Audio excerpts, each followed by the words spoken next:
The building shook as another blast tore through the eastern wall. Jake Turner pressed himself against the crumbling concrete, rifle ready, counting seconds between explosions.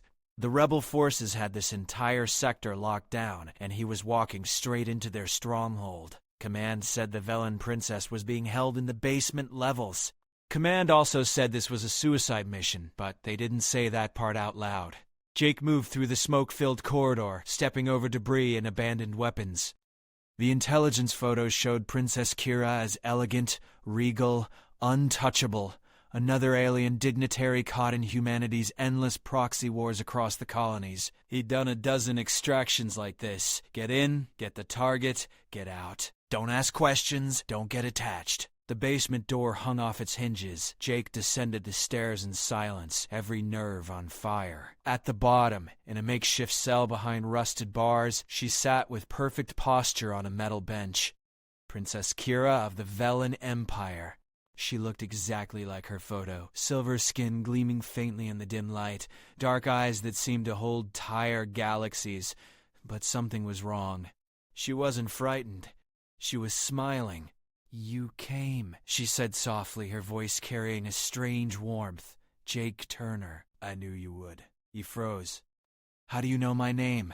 "I know many things about you." She stood gracefully, moving to the bars. "I know you grew up in the Detroit ruins. I know you lost your sister in the Proxima raid. I know you keep my photo in your left chest pocket, even now." Jake's blood went cold. His hand moved instinctively to his pocket, feeling the folded intelligence brief beneath his armor. Nobody knew about that. He'd taken it from the mission file, something about her expression in that image pulling at him in ways he couldn't explain. "That's impossible," he said, raising his rifle slightly. "We've never met." "Not in body," Kira replied, her dark eyes locked on his. "But I've been calling to you for months, Jake. Across the void, searching for the one human who could hear me." The words hit him like a physical blow. The dreams. He'd been having them for months now, vivid and strange. A voice in the darkness, calling his name. A feeling of desperate urgency. He'd chalked it up to combat stress, too many missions, not enough sleep. But now, standing before her, recognition flooded through him like ice water. "The dreams," he whispered. "That was you." She nodded. "My people have abilities yours don't fully understand. When I learned of my father's plans, I reached out blindly, hoping to find someone who would listen, someone who would come." Her voice dropped to barely a whisper. "You heard me, Jake. You're the only one who did." An explosion rocked the building. Dust rained from the ceiling. Jake's training kicked in. Questions later? Survival now. He blasted the lock off the cell and grabbed her hand. "We need to move." They ran through the corridors, Kira keeping pace despite her formal robes. Jake could hear the rebels closing in, boots pounding on concrete, voices shouting in Vellan dialects. He fired twice around a corner, dropping 2 fighters, then pulled Kira into a side passage. "Why were you imprisoned by your own people's rebels?" he asked, reloading. "Because I wanted peace," she said, breathing hard. "Because I opposed the war. The rebels think I'm a traitor to the Vellan cause. My father's forces think I'm a liability." She looked at him with those impossibly deep eyes. "You're the only one who came for me because you wanted to, not because you were ordered."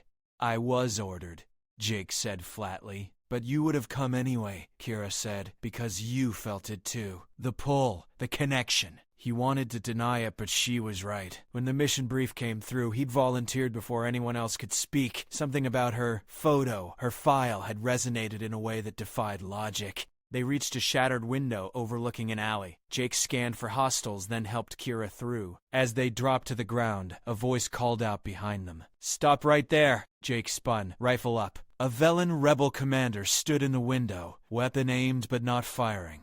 Behind him, a dozen soldiers filled the corridor. "You don't understand what she is," the commander said, his voice heavy with something that sounded like regret.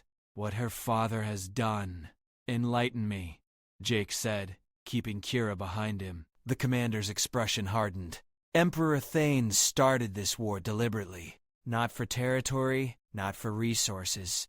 To keep humanity and the Vellan Empire separate. He's seen what your species can do, how fast you adapt, how fiercely you bond with those you care about. He fears a future where our peoples unite. Kira stepped forward, despite Jake's attempt to hold her back.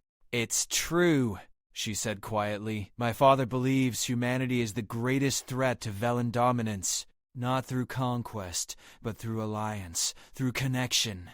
She looked at Jake. He's right to be afraid, because we do connect. Across species, across impossible distances, and that terrifies him. The rebel commander lowered his weapon slightly. The princess opposed the war from the beginning. That's why we took her. We thought holding her would force negotiations, but her father doesn't negotiate. He sent human mercenaries instead, hoping you'd kill her and blame the rebels. He looked directly at Jake.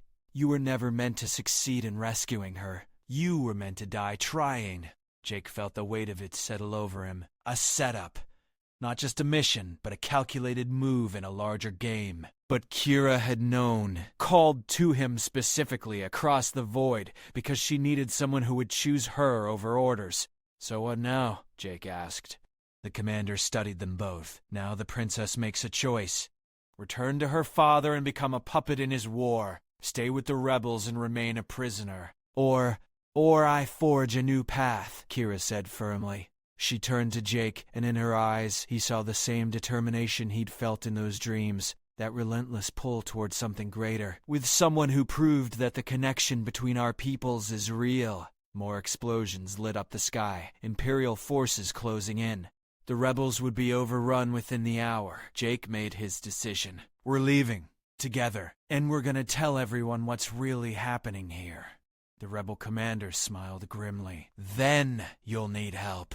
He signaled to his soldiers. Get them to the transport hub. If the princess is willing to speak truth to the galaxy, we'll give her that chance. They moved as a unit through the war-torn streets, rebels and human mercenary fighting side by side. Kira stayed close to Jake, and he realized that what he'd felt in those dreams wasn't just a call for help. It was recognition. Two souls finding each other across impossible distances because they both wanted the same thing. An end to the fear, the separation, the endless fighting. At the transport hub, a small ship waited, rebel forces holding the perimeter. The commander clasped Kira's shoulder. Tell them we're not monsters. Tell them we just want the killing to stop.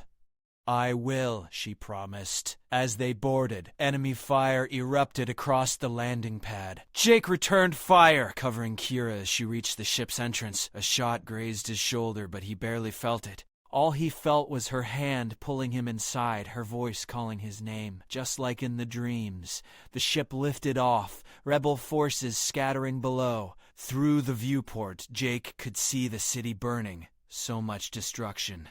So much death. All because one leader feared what would happen if people simply chose to connect. Kira sat beside him in the co-pilot seat, her silver skin illuminated by the console lights. When we reach human territory, they'll want to separate us. Question us. They won't understand. Then we make them understand, Jake said. He reached into his pocket and pulled out the folded photo. Her official portrait, elegant and distant.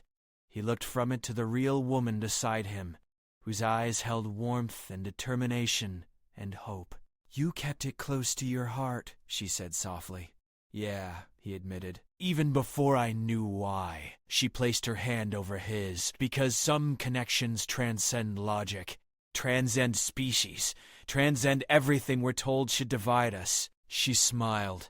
That's what my father fears most. Not human weapons, not human technology, the human capacity to bond. To choose each other across any divide. The ship broke atmosphere. Stars spreading out before them. Jake set the coordinates for human command.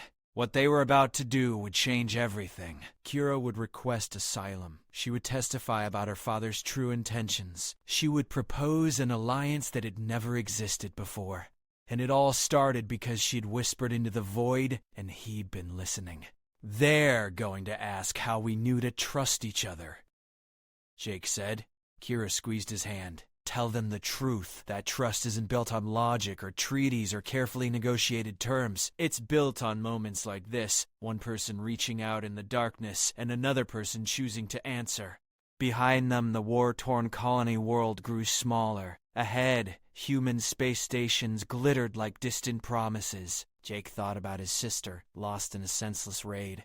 About all the soldiers on both sides dying for a war built on fear. How one voice in the darkness and one human willing to listen might be the thing that finally ended it all. "Ready?" he asked. Kira nodded. "I've been ready since the moment you heard me call your name." The ship accelerated toward human territory, carrying two people who had found each other across an impossible distance, carrying the proof that humanity's greatest weapon wasn't firepower or tactics or stubborn resilience. It was the simple, terrifying, beautiful capacity to connect with anyone, anywhere, no matter the cost. And that was something no empire could ever defeat.